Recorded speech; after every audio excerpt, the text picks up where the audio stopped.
Hello everyone, good morning. কেমন আছো সবাই? আশা করি সবাই অনেক ভালো আছো, সুস্থ আছো।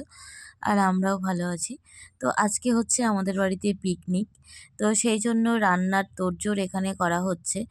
এই উনুনটা নতুন করা তোমরা হয়তো অনেকেই আমার আগের ভিডিওতে দেখেছো, আবার অনেকেই দেখোনি। তো যাই হোক, আমাদের এই উনুনটা নতুন করা হয়েছে।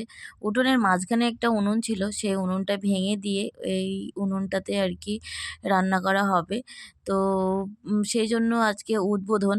তো উদ্বোধনের দিন আমাদের কথা ছিল যে উদ্বোধনের দিন পিকনিক হবে। তো যে কথা সেই কাজ।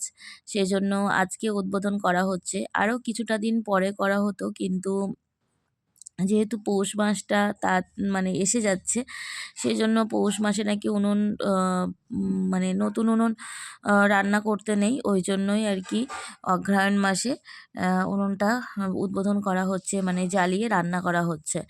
তো দেখতেই পাচ্ছ এখানে অনেক লোকজন। তো অনেক লোকজন বলতে আমাদের বাড়িরই লোকজন। আর আমার পাশের বাড়ির একটা ননদ সম্পর্ক হয়। ও এসছে আমাদের বাড়িতে একটু। তো ওই যে সবাই মিলে গল্প করছিলাম, হাসাহাসি করছিলাম। আর আমার সোনামা তো দেখছে আর মানে আনন্দ করছে খুবই। উঠানের মধ্যে রান্না করা হচ্ছে। তো আমাদের কথা ছিল যে বাড়িতে সবাই যখন আসবে, থাকবে আরকি, আমার দেওরের ছুটি থাকবে, আমার বর বাড়ি আসবে, তখনই আরকি পিকনিকটা হবে। কিন্তু আমার বর এখনো বাড়ি আসেনি। তার মধ্যেই হয়ে যাচ্ছে, কারণ পৌষ মাস সামনে, সেই জন্যই আরকি। তো এই যে দেখো, আমাদের রান্না চেপে গেছে উনুনে। আর রান্নাটা হচ্ছে খিচুড়ি।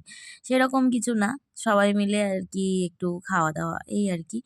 আমার কিন্তু এখনো স্নান করা হয়নি। পুচকিটাকে সবেমাত্র স্নান করিয়ে খাইয়ে ঘুম পাড়িয়ে দিয়ে এসেছি। আর এতটা এখন আমাকে কাচতে হবে। এক গামলা রয়েছে জিনিসপত্র, আমার সোনার মায়ের আর আমার জিনিসপত্র রয়েছে। তো সেগুলোই আরকি কাচবো। আর এখানে শাক ঠাকুমা এসেছিল। তো শাক ঠাকুমা শাক দিয়েছে, সে শাকগুলো আমি আর তোলার টাইম পাইনি। তাই সিঁড়িতে ছিল, তাই এখন আমি তুলে দিলাম। আর পুচকিটাকে দেখো মানে ঘরে ঘুম পাড়িয়ে রেখে দিয়েছি। তো এখন যাচ্ছি আমি স্নান করতে। স্নান করে চলে এসেছি আর এখন এসেছি ছাদে। আমার প্রত্যেকদিন সকালবেলার কাজ থাকে। সকালবেলা উঠেই লেপ কম্বলগুলো আরকি ছাদে আ নিয়ে আসা রোদ খাওয়ানোর জন্য। তো কোনোদিন আমি আসি, কোনোদিন শাশুড়ি মা আসে। সব দিন আমি আসতে পারি না।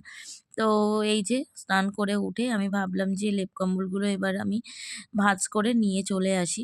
কারণ রোদটাও এবার পড়ে যাবে। এখনো রোদ্দুর রয়েছে। তো যাই হোক, দেখো আমরা ফাইনালি খেতে বসেছি। আর এই যে মা এখানে পরিবেশন করছে। আর রান্না হয়েছিল ফুলকপি, আলু, কড়াইশুঁটি, টমেটো দিয়ে খিচুড়ি গোবিন্দভোগ চালের, আর বাঁধাকপি, আলু দিয়ে তরকারি, কড়াইশুঁটি দিয়ে, টমেটো দিয়ে, আর আলু ভাজা আর পাঁপড় ভাজা। তো এই ছিল আমাদের সিম্পল মেনু। তো একটু চাটনি হলে বেশ ভালোই হতো, কিন্তু হয়নি। যাই হোক, বেশ ভালো লেগেছিল আজকে সবাই মিলে